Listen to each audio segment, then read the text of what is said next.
Hello everybody, and welcome to a demo of the new Tanzu platform capabilities built on a Spring AI application that is based on the Spring Music project. Now, we're gonna go over an end-to-end demo from the build, bind, deploy, update, and then the optimization part of things in the hub. We're gonna start as a platform engineer that sets the scene for the developer, creating everything the developer needs to then just deploy his app. As you can see on the architecture side, what we have is a front end that is gonna run on the Kubernetes stack. So it's gonna run inside of a space, and it's gonna connect to backend services that are running as tiles and VMs on the Cloud Foundry stack. The PostgreSQL will be used for embeddings with the PG Vector capabilities, and the GenAI service will use the Vicuna LLM model to basically help us create that chat NLP interaction. Now, this Git repo is public and open, and you can then go and replicate that. And I'm gonna go over each and every one of those steps just to, it's gonna be easy to replicate. This is the application. It's a simple application, as I said, built on the Spring Music. I've also asked who is Oren, which nobody will ever know, but because the application is private and we created our own albums, and when I've asked who is Oren, Oren is a metal artist, and it's great to be one for this demo. So now I'm gonna put my platform engineering hat, and I'm gonna start by creating a space for my developer.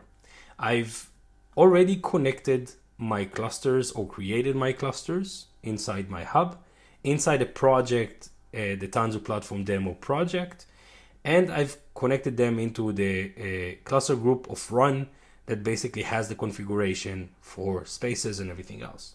Now, again, I've pre-created the availability targets and the profiles for that space. That's not something that you will do every day. It's something that you will probably gonna do when you configure the environment, and then you're gonna use that to create spaces. I've created two different availability targets, one for the US and one for the EU.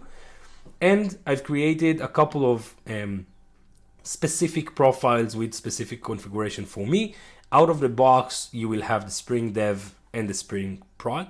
So basically aimed for specific environments. What I've configured in my Spring Apps profile is specifically a DNS record to expose my application, and I've enabled egress connectivity to be able to consume backend services. Again, everything should be pre-configured, but when I want to create a specific space for a specific application, that's where I'm gonna go to spaces and create a new space. I'm gonna do that step by step. You obviously can do that also in a GitOps fashion, build on a YAML configuration file or with the Tanzu CLI. So I'm gonna create a new Spring Metal demo space, and I'm gonna use the Spring Apps profile. I'm gonna choose availability target. Let's choose the EU and just one replica, and I'm gonna create a space. Now, in this time that the space is being created, I can already give my developer the information and instructions on how to connect to the space. But before that, I will also need to create the pre-provision backend services. So once the developer will deploy the app, the only thing he needs to do is to bind it. To create those pre-provision services for my developer, I'm gonna use configuration files that I've already created. I've created one for the GenAI and one for the PG Vector. And if we will take a look on one of them, we will see that I have a secret to connect to my service, and I have the pre-provision service configuration. Now, to apply those, the first thing I need to do is I need to get into the context of my project and my new created space,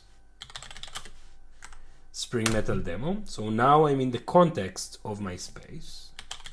And if I will do Tanzu service instance list, I will see that I don't have any services configured right now.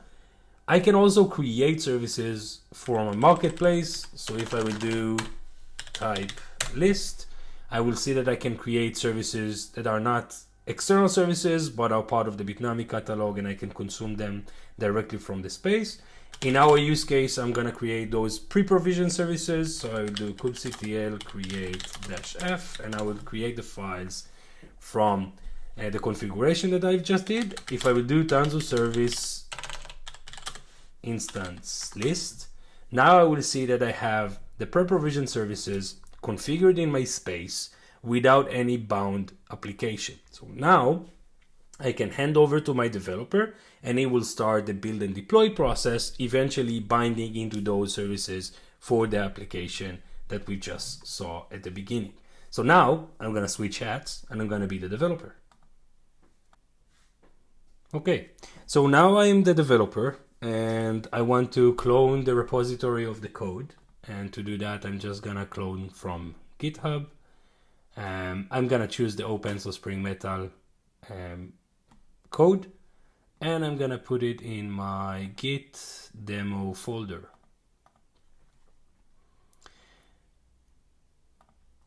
So now I got my code in my machine and I can open up a new terminal. And the only thing I need to do as the developer, if I want to basically push this into the new space, is Tanzu space use Spring Metal demo, which is the space that we've just been instructed to deploy to, and Tanzu deploy -y command. Now this command will basically take the code. It will start by doing Tanzu build. The Tanzu build is running locally on my machine. It's creating the code itself and the image, pushing that into a registry, and then also creating the runtime configuration and the different aspects that I need to basically deploy into a space. In this case, in the configuration that we have in our demo, that will create a Carvel package that will be then deployed automatically into our space with all the configuration the application needs to run. So from the developer side, we've just did one command and that's it. If the code wasn't configured to run with our space, the only thing the developer should have done is Tanzu init, app init command. Now you can see it's already done with the build and it's now going to deploy that. It was too fast, so let me just scroll back and show you what happened. Successfully build, push that into my Harbor, and then running apply Spring Boot convention. So we are adding a lot of different configuration for Spring as a best practice measure.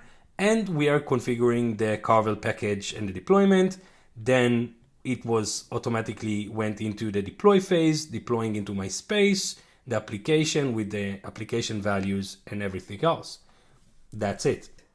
Now, as a developer, I just need to make sure that my application, my new application that was just deployed to the space, is also bound to the backend services that the platform engineer created for me. So I can do Tanzu service instance list, and I can understand which services I can bind into my application.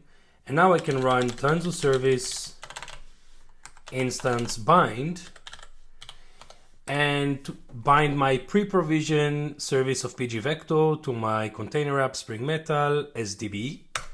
So that's one. And now I need to do the same, but I need to do that for the AI service. So I will change the pgvector into Gen AI because that's the second service that I have. And now if I will run the same service instance list again, I will see that it's bind into my app. And now it's time to go back to the hub and see the business application view, all the information that we can have on the platform and the application itself. So let's switch to the hub, back as the platform engineer again. Okay, so I'm back as the platform engineer, connecting to my hub. And what I can see is in my business applications, I can see that I have a Spring Metal application. And that's the application that we've just deployed into an application space. I have the space configuration because it was pushed through the Tanzu platform. The name of the profile is Spring Apps, and those are the capabilities that we choose to configure beforehand. Now I can see a lot of information on the platform level, like what's the properties, what's the service, the branch that is part of, the platform, the project, and the space that is basically shown as part of this business application. I can see the components, the availability targets, and a lot of information on the governance, cost, and performance side of things. Of course, insights as well. If I'm clicking on the topology map, it will open different views for those topologies. And the first thing is the logical app, which is basically the components that is part of that, the Gen AI, the PG Vector, the AI service, and the front-end server. The organizations, like what are the members and the admins of the project that the application is part of, the application platform, the availability targets, the NSX components, the infrastructure underlay, so all the VCF components like ESXIs, data stores, and edges, and the runtime app of the application itself, front end to back end services, in this case based on TAS. If I'm going back to the topology map, I can now get a closer look on one specific workload. If I will click on one of it, let's say the front end, I can see a lot of information on the specific Spring component. If I will switch to the platform tab for a second on the context of one specific workload, I can see a lot of events that happened on that workload specifically. I can also, by the way, do a lot of different actions like stop, scale, and others. I can see the summary of the application and the insights. Now, of course, I've said that we can scale. Let's scale those two replicas to 4. Just because I want to show you the capabilities. Click on scale 4. Now we will have 4 replicas for that specific application. If I want to take a closer look on the Spring information or the Spring side of things, I can go to, first of all, on the performance, I will have a lot of Spring information in the form of red matrix and JVM matrix. And if I will go to the management tab, that's where I will have the consolidation of a lot of capabilities from the Spring Essential stack. And in this case, I can see right sizing, insights, library support and library upgrade, and I can see Spring policies and security vulnerabilities. Let's start from the security side. If I'm clicking on the security vulnerabilities, that will divert me into the security center. And that basically allows me to see all the different vulnerabilities on a runtime workload. So it's being scanned in the runtime. And if I will go to policies, that's where I will see violations against best practices. So I'm clicking on view policies of the Spring policies. I can see that it's not just security. There's also Spring actuators not enabled or not enabled correctly. I can see a lot of information on that, and the findings will show me if there are other applications that violates the specific policy. On the library support and library upgrades, that will basically show me the application advisor information. It will show me all the dependencies, including the last assessment that was made, again, for a running workload, not the code. And if I will click on one of them, I will see that this dependency has a 45 days of the OSS support, and it's basically not going to be supported soon, and I need to upgrade. And if I will click on the upgrade path, that will suggest how to upgrade between the different versions and allow me to have the time to now go over the process before the end of support. If I will click on logs, I will get a lot of information on the application from the log perspective, the things that I'm digesting, and the analysis of those logs. If I'm going back to platform, I want to also now see more information on the build, because we also build that from the platform side. To do that, I'm going to go back to the home page, and then I will just go to the recent builds, click on the Spring Metal, and now I can see the build itself. I can see the source and the base image, and if I will click on one of them, I can see how many dependencies there is in the build. So that's the build, not the runtime. And I can see the logs for the different steps, the prepare, analyze, detect, and so on and so forth. Going back to the home page, and that's pretty much it. That's what we could have seen on the business application side of things and the build UI for the Spring Metal AI application that we've just pushed into the space. So just to summarize what we've done, we created an environment as the platform engineer on the Kubernetes side, created a space for our developer and the pre-provision services. Then we exposed that to the developer that used the context to then just deploy the app with one command. That command, the Tanzu deploy, actually did in the backend the Tanzu build and the Tanzu deploy commands. After that deployment, the developer bind the services into the app, and that's it. The app was running as a front end in the space, connecting to the backend services on the TAS side of things. And as we could have seen later on, in the hub, we had a view for the platform side and the workload side, including a lot of information and enrichment of information on the Spring side with Spring Essentials. I hope you enjoyed the demo. I hope it was useful. And if anyone has any question, feel free to reach out. Thank you very much and have a lovely day.